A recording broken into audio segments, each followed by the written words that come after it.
Hey everyone, welcome back to Ragtag Stacking. In today's video, I'm going to be talking about silver bullion and junk silver and sort of comparing them and ultimately seeing if there's a better one to stack if you're looking to start stacking silver.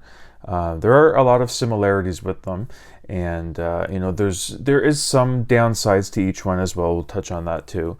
But getting into some of the similarities with the silver bullion and the junk silver is there definitely is a variety of each.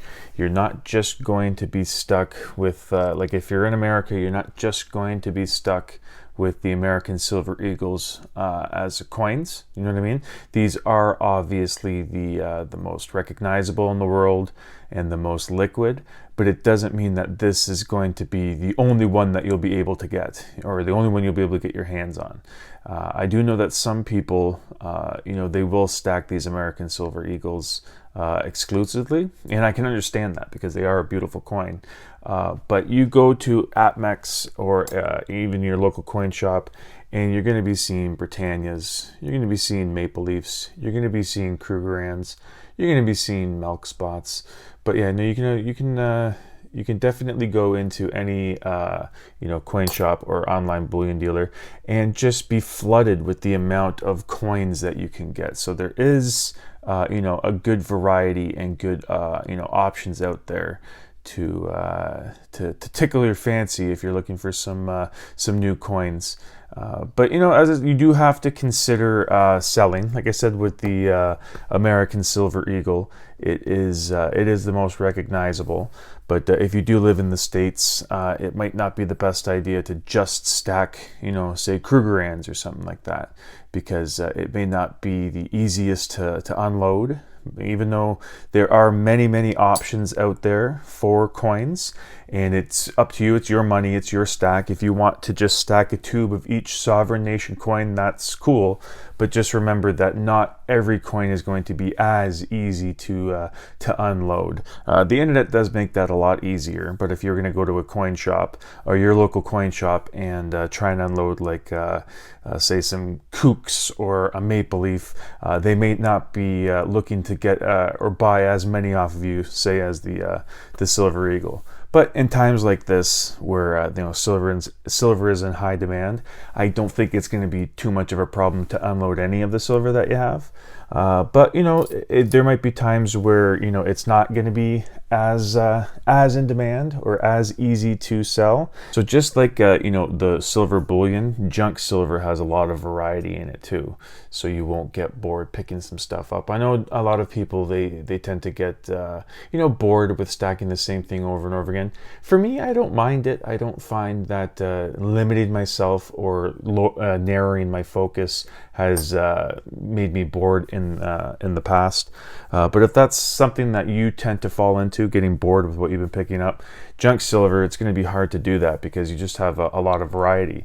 You have different sizes. You got the $50, you got the quarters, you got some dimes, and within those sizes you have different designs of each. Like this is a Mercury dime, but you also have the Roosevelt dimes as well, and there's a Barber down there somewhere, but it's buried, I can't find it. And same with the quarters. You got your Washington quarters, and I do actually have one standing Liberty. This was given to me nicely by a subscriber, and so was that Barber dime that I was looking at. I believe that was given to me by the same subscribers, so I would like to say thank you again for that. And but yeah, of course, with the $50, that they got the Kennedys, the Walkers, the Benjamin, or the Franklins. I don't have one of the Barber $50. They also have these kind of what are they called? Commemorative $50. I don't have many. This one is a nice Washington one from 1982. It's to commemorate his 250th anniversary of his birthday there. You got Mount Vernon on the back there. So yeah, there's definitely a lot that you can get with junk, and there's a lot of different variety, and that's just US. I mean, you got Canadian. Where's some Canadian junk? There's some Canadian junk down here. This is Canadian quarter. This is 80%. The composition of the Canadian coins, a lot of them are 80%.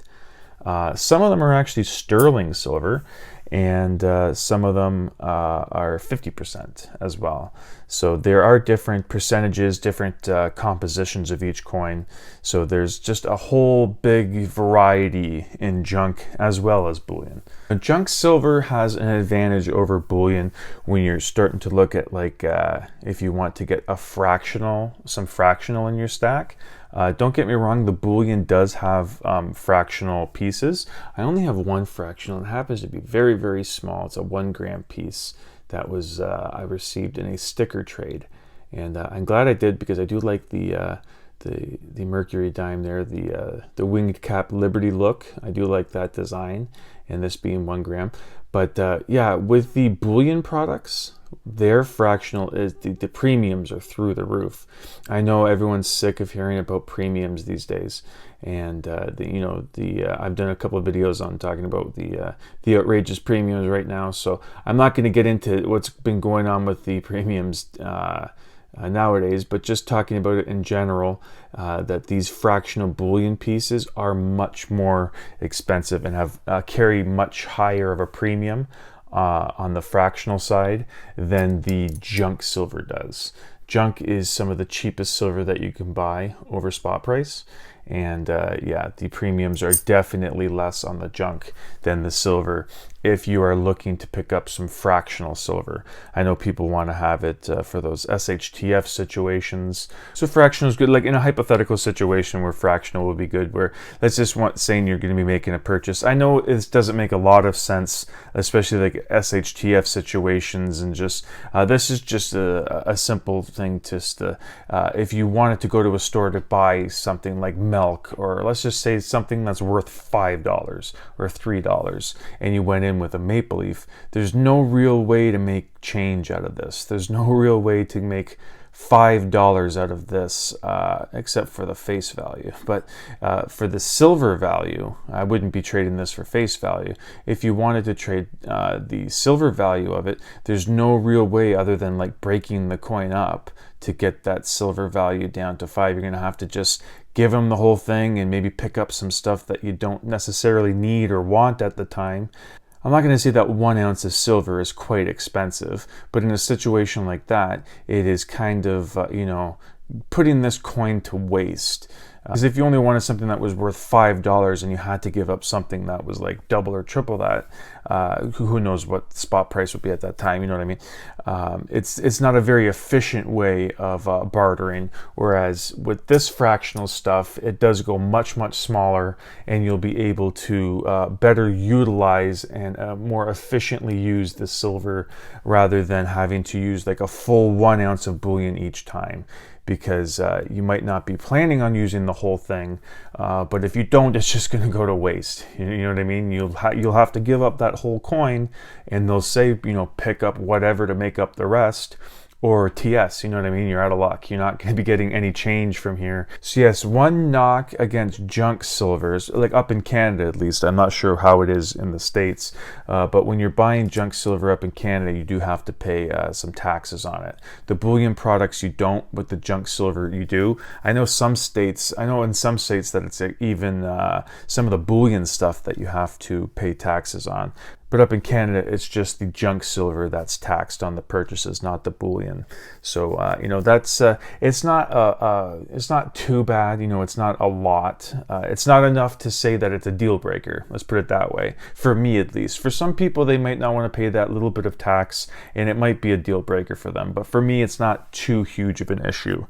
And but going off of that, and it's kind of staying on eBay there, I do like to pick up junk silver because you earn the eBay bucks. So it's kind of like just getting some free cash to put towards some silver, which is good because, like I said earlier, with the junk silver, you can earn eBay bucks on it, and you can't earn eBay bucks on the bullion. But there's no limitations or restrictions on how you can redeem the eBay bucks. So you can earn all of it buying the junk, and then when you want to use that certificate, you can go ahead and buy an American Silver Eagle or whatever. There's no restriction on how you use the certificate. So you can go ahead and put it towards a bullion coin. So as I'm getting further into this video, there's not really too much that that's going to give one a clear-cut win over the other. For a lot of this, it's going to be, personal preference.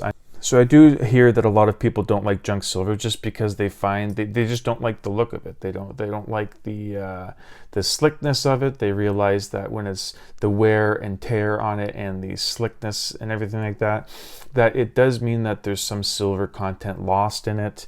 And a lot of people, they just they want to know that they have exactly the 1 ounce. They like looking at the beautiful bullion product here. Now, don't get me wrong.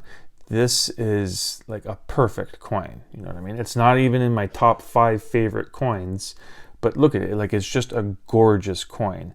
And just with the new technologies and everything like that, and the like the security features that they put on some of these, like, these coins are absolutely gorgeous. And you can see except for those damn milk spots, and you can see the new technology and all the things that go into modern coin minting.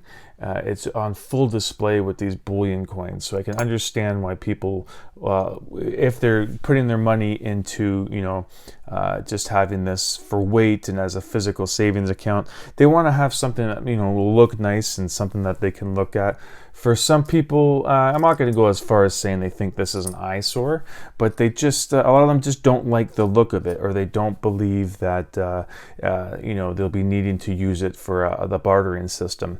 For me, I'm not much of a prepper yet or anything like that, and I'm picking up junk silver just because of the price, not because of any, potential bartering situations. Obviously, that's in the back of my head that it could possibly happen, but for me, for the most part, I'm picking up junk just because it is, some of the cheapest silver that you can buy. That's it for me for this video here, and fortunately the question of which is better to stack, bullion or junk, I can't make a choice on that. For me, they're just both equally as important to my stack.